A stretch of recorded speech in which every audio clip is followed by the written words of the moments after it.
Welcome to Madhu's embroidery and crafts. இந்த வீடியோவில் flower centre clip எப்படி நம்ம மேக் பண்ணிக்கலாம் அப்படிங்கிறத பார்த்துக்கிடுவோம். அதுக்கு இந்த மாதிரியான பிளெயின் கிளிப்பும் அண்ட் இப்போ நான் யூஸ் பண்ண போகிறது ஒரு ஆர்கன்ஸா ரிப்பனில் தான் இந்த ஃப்ளார் எப்படி மேக் பண்ணிக்கலாம் அப்படிங்கிறது இந்த வீடியோவில் நான் உங்களுக்கு செஞ்சு காட்ட போகிறேன். ஸோ ஃபஸ்ட் ரிப்பனை ஒரு 40 சென்டிமீட்டரில் லென்த்தில் கட் பண்ணி எடுத்து வச்சுக்கிடணும். ஒரு ஃப்ளார் செய்கிறதுக்கு இந்த மெஷர்மெண்ட் போதும். இந்த மாதிரியாக மெஷர் பண்ணி நம்ம கட் பண்ணி எடுத்துட்டோம் அப்படின்னோம்னா ரிப்பன் வேஸ்ட் ஆகாது. ஓகே, இப்போ பாருங்கள், இந்த மெஷர்மெண்ட்டில் நான் 40 சென்டிமீட்டரில் இந்த ஆர்கன்ஸா ரிப்பனை இப்போ கட் பண்ணி எடுத்து வச்சுட்டேன். நெக்ஸ்ட் இது கட் பண்ணி முடித்ததுக்கப்புறமா needle and thread organza ribbon கலருக்கு மேட்சிங்காகவே இருக்கணும். அதை 2 strands ஆஃப் த்ரெட்டாக எடுத்துட்டு இந்த எட்ஜில் ரிப்பனுடைய எட்ஜை ஒரு ஸ்மால் ஃபோல்டு கொடுத்துட்டு அதிலிருந்து ஸ்டார்ட் பண்ணிக்கிடணும். ஸ்டார்டிங் ஒரு நாட் ஸ்டிச் பண்ணிக்கிடணும். ஸ்டிச் பண்ணி முடித்ததுக்கப்புறமா ஜஸ்ட் ஒரு ரன்னிங் ஸ்டிச் மட்டும் நம்ம இப்போ ஸ்டிச் பண்ணிக்கிட்டால் போதும். இந்த ரிப்பனுடைய ஒன் சைடில் மட்டும்தான் நம்ம என்ன செய்யணும், இந்த ரன்னிங் ஸ்டிச்சை ஸ்டிச் பண்ணிக்கிடணும். நார்மலாக நீங்கள் ரன்னிங் ஸ்டிச் பண்ணிக்கிட்டிங்கன்னா போதும். அண்ட் ஸ்டார்டிங் மட்டும்தான் நாட் நம்ம ஸ்டிச் பண்ணியிருக்கோம். இன் பிட்வீன் எந்த நாட்டும் நம்ம ஸ்டிச் பண்ணிடக்கூடாது.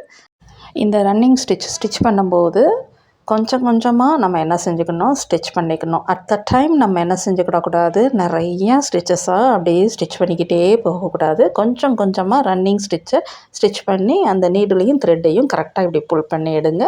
எந்த சிக்கல் இல்லாமல் த்ரெட் இன்பிட்வீன் எதுவும் நாட் இல்லாமல் கரெக்டாக ஸ்டிச் ஆகிக்கிட்டே வரும். ஓகே, இதே மாதிரி தான் இப்போ ஃபுல்லாக இந்த 40 சென்டிமீட்டரில் எடுத்துருக்கிற இந்த லென்த்தில் எடுத்துருக்கிற இந்த ரிப்பனை ஒன் சைடில் மட்டும் இந்த ரன்னிங் ஸ்டிச்சை இப்போ ஸ்டிச் பண்ணி முடிக்கிறேன். இப்போ அதர் எண்டை ஜஸ்ட்டு ஒரு ஃபோல்டு கொடுத்துட்டு அதுலேயும் அந்த ஒரு ரன்னிங் ஸ்டிச்சை மட்டும் ஸ்டிச் பண்ணி வச்சுக்கிடணும். நாட் போட்டுறக்கூடாது. இப்போ ஸ்டார்டிங் நாட் மட்டும்தான் இருக்குது. இப்போ இந்த நாட் போடாமல் இப்போ இந்த ஃபோல்டு கொடுத்துருக்கோம்ல, ஜஸ்ட்டு ஒரு புல் பண்ணுங்கள். இப்படி புல் பண்ணும்போது ஜஸ்ட்டு அந்த ரிப்பன் எல்லாம் ஒன்று சேர்ந்து இப்படி கேதர் ஆயிரும்.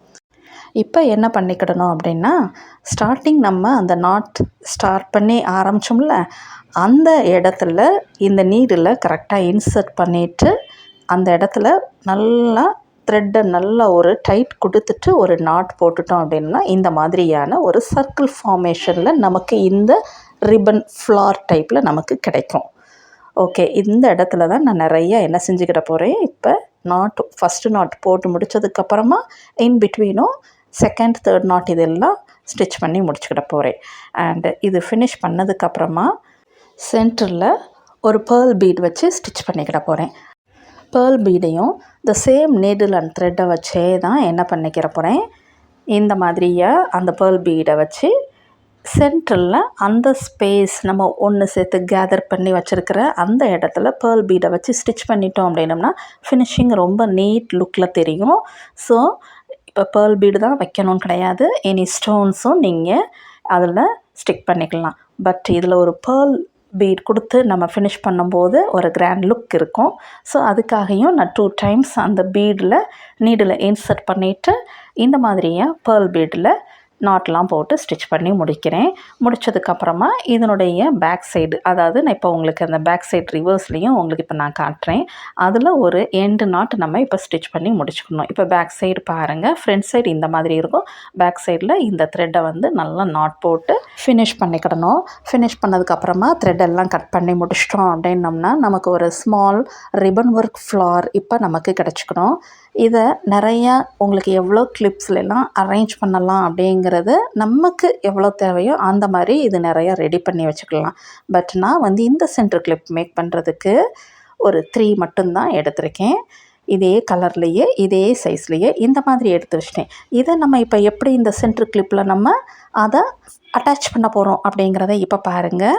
ஜஸ்ட் இந்த பிளெயின் சென்டர் கிளிப்பில் நான் யூஸ் பண்ண போகிறது ஒன்லி B7000 மட்டும்தான் யூஸ் பண்ணுறேன். இதை வச்சு க்ளூ அப்ளை பண்ணிவிட்டு இந்த ரோஸை நம்ம அதில் அட்டாச் பண்ணிட்டோம் அப்படின்னா ஒரு பியூட்டிஃபுல்லான ஒரு சென்டர் கிளிப் இப்போ நமக்கு ரெடி ஆயிடுச்சு. ஸோ பியூட்டிஃபுல்லாக இருக்குல்ல. இந்த வீடியோ உங்களுக்கு ரொம்ப பிடிச்சிருக்கு அப்படின்னா இது வரைக்கும் மதுஸ் எம்ப்ராய்டரி அண்ட் கிராஃப்ட்ஸுக்கு சப்ஸ்கிரைப் பண்ணாதவங்க சப்ஸ்கிரைப் பண்ணிக்கோங்க. நீங்களும் இந்த மாதிரியான ஒரு பியூட்டிஃபுல்லான ஒரு ஃப்ளார் சென்டர் கிளிப்பை மேக் பண்ணி பாருங்கள்.